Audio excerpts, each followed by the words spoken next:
गर्भवती महिला को सबसे पहले रेप किया और रेप करने के बाद बच्चे को बाहर निकाला और उस बच्चे को टुकड़े टुकड़े काट दिया तलवार से। अरे लड़कियों का रेप हो रहा था। 14 साल की छोकरी, 15 साल की छोकरी, 18 साल की छोकरी, 20 साल की छोकरी को काट काट के इन्हें फेंक रहे थे। रेप करके मजाक करके इन्हें तलवार से काट के फेंक रहे थे। एक औरत का रेप वहां पर ऐसा होगा, उसकी डिलीवरी शाम तक होने वाली थी। 7 बजे तक का डिलीवरी होगी, 7 बजे उसका रेप हो रहा है।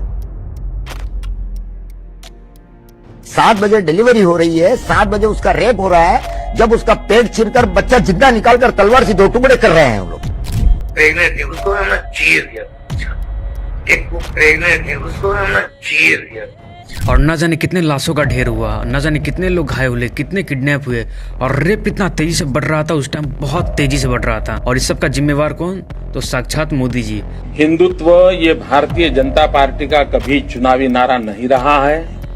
हिंदुत्व ये हमारे लिए आर्टिकल ऑफ फेथ है। गोधरा कांड, साबरमती एक्सप्रेस। गोधरा कांड भाई साहब, ये नाम सुनकर ही न जाने कितने लोगों का रूह कांप जाता है, क्योंकि भाई 2002 में जो वो कांड हुआ था, पूरे भारत हिलकर रह गया था। 22 फरवरी 2002 को विश्व हिंदू परिषद द्वारा शिला पूजन का आयोजन किया गया अयोध्या में। पूरे भारत के लोग वहां पर जुटे, गुजरात का भी लोग जुटे और पूरे देश भर के लोग अयोध्या में जाकर समर्थन दे रहे थे। ठीक है, ये रहा आपका पहला डेट। अब दूसरा डेट 27 फरवरी 2002, गोधरा स्टेशन। वहां पर ट्रेन पहुंचती है, लेकिन वहां पर पता है ट्रेन पहले से बहुत देरी हो चुकी थी। जैसे ही ट्रेन गोधरा स्टेशन से कुछ देर आगे जाती है तो ट्रेन का चैन खींचा जाता है। एक नहीं 2-3 बार खींचा जाता है। वो चैन खींचा जाता है मुस्लिम बस्ती के पास। और ट्रेन गाड़ी रुकती है तो हजारों लोग का मॉब लिंचिंग होता है। मतलब हजारों लोग हमला करते हैं ट्रेन पर पत्थर से। जितने श्रद्धालु लोग जो थे सब अपना खिड़की दरवाजा बंद कर लिए थे। लेकिन जब ट्रेन का सारा खिड़की दरवाजा बंद कर लिए थे तो उसमें कुछ मुस्लिम युवक अंदर चले गए थे 20 लीटर पेट्रोल को लेकर।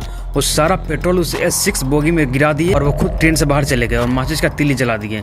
और वो सारा गेट बंद था। छोटे छोटे बच्चे सब उसमें तरफ तरफ कर मर रहे थे। उसमें 27 मेल थे, 20 फीमेल थी और 12 छोटे छोटे बच्चे थे, जिनकी मतलब क्या गलती थी। मुस्लिम के अंदर बाबरी मस्जिद को लेकर गुस्सा और हिंदू के अंदर भगवान श्री राम को लेकर गुस्सा। कट्टरपंथी जो होने वाला था ना, मतलब लाशों का ढेर होने वाला था। ट्रेन में आग लगवाए थे। उन लीडर का नाम सुनिए: मौलाना उमर जी, हाजी बिलाल लोकल नेता थे वहाँ के, राफिया हुसैन, फारूक भाना और सलाउद्दीन मलिक, ये सब उसमें शामिल थे। गोधरा में जो कांड हुआ, उस कांड के रात्रि में नरेंद्र मोदी जी मीटिंग बैठाते हैं। बड़े बड़े नेता आते हैं, बड़े बड़े पुलिस ऑफिसर्स आते हैं और सबको पता है क्या निर्देश दिया जाता है कि 3 दिन तक कोई भी हिंदू को रोकना नहीं है। जो वो लोग करे चुपचाप करने दो, कोई किसी को नहीं रोकेगा। मेरे घर के भी 10 इंसान इसमें मरे हुए, इसके घर के 19। मेरी मदर, दादी, बड़े बा, चाची, 2 भाभी, 2 भतीजी, 1 भतीजा, 1 भाई, सब इसके भी पूरे घर वाले थे।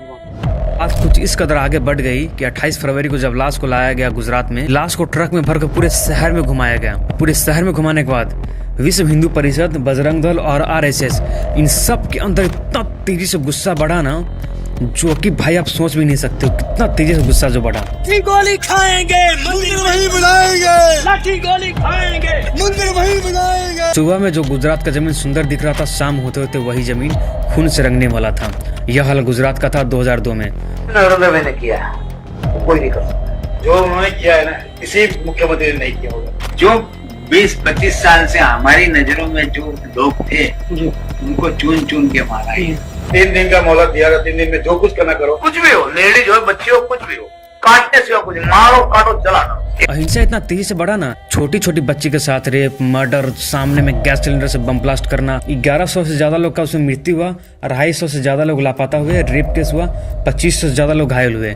हालांकि भाई मैं ये बोल रहा हूँ ना, इससे भी कई ज्यादा लोग वहाँ पर मतलब मरे होंगे। जो सामने में जिसके साथ हुआ होगा वही समझ सकता है कितना खतरनाक वो दिन रहा होगा। तब कबाट तो मतलब ये इनकी ऑफिस थी, पूरा इधर ये तो कबाट चौपड़े। इस अहिंसा से मोदी जी का क्या फायदा होने वाला था? मिस्टर नरेंद्र मोदी आखिरकार क्यों नहीं रोके वो अहिंसा को? आखिर वो रोक भी तो सकते थे, लेकिन नहीं रोके, क्योंकि उनको अगले चुनाव में फायदा मिलने वाला था। और ध्यान से सुनो फायदा कैसे मिलने वाला था। गोधरा कांड के रात में CM मोदी के यहाँ एक मीटिंग हुई थी। हरीन पांड्या, नाम याद रखिएगा। पांड्या की न्यूज के अकॉर्डिंग यह खबर फैल जाती है कि मोदी जी सारे सीनियर अधिकारी को आदेश दिए थे कि किसी भी हिंदू को नहीं रोकना है, जो वो लोग कर रहा है चुपचाप करने दो।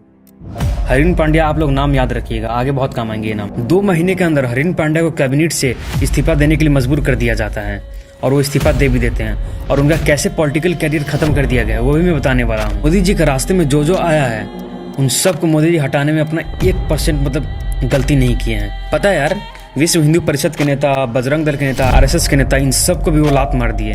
जब वो बहुत बड़े लीडर बन गए तब इन सबको भी वो लात मार दिए थे। मोदी जी अपने फायदे के लिए रास्ते से सबको हटा देते हैं, इसमें कोई शक नहीं। जब गुजरात में गोधरा कांड हुआ था तो मोदी जी एकदम चर्चे में आ गए थे, तो मोदी जी को मिल गया फायदा। मोदी जी गुजरात के हर एक कोने कोने में गौरव यात्रा किए, जिनमें सारे मतलब डिस्ट्रिक्ट वो कवर किए और वो बन गए वहाँ के हीरो। सबके मुंह पे एक ही नाम था, मोदी मोदी मोदी। सिर्फ वोट जाएगा तो मोदी को जाएगा। तो भाई अटल बिहारी वाजपेयी जी भी मोदी से पूरा खुश थे। आप उनका वीडियोस देखिए एक बार। राजा के लिए, शासक के लिए प्रजा प्रजा में भेद नहीं हो सकता, जन्म के आधार पर, न जाति के आधार पर, न संप्रदाय के आधार पर। ये वही कर रहे थे। 28 अक्टूबर 2002 को चुनाव का ऐलान किया जाता है। 12 दिसंबर को चुनाव होगी और 15 दिसंबर 2002 को रिजल्ट आएगा और फिर एंट्री होती है होम मिनिस्टर अमित शाह की। ये वीडियोस अभी खत्म नहीं हुआ है। इस वीडियो पे 10,000 लाइक आप लोग कीजिए, मैं फटाक से जल्दी नेक्स्ट वीडियो लेकर आता हूँ। अमित शाह, मोदी जी और अडानी जी, इन तीनों का क्या चक्कर था मैं बताने वाला हूँ। फॉलो कर लेना, मिलते हैं अगले वीडियोस में।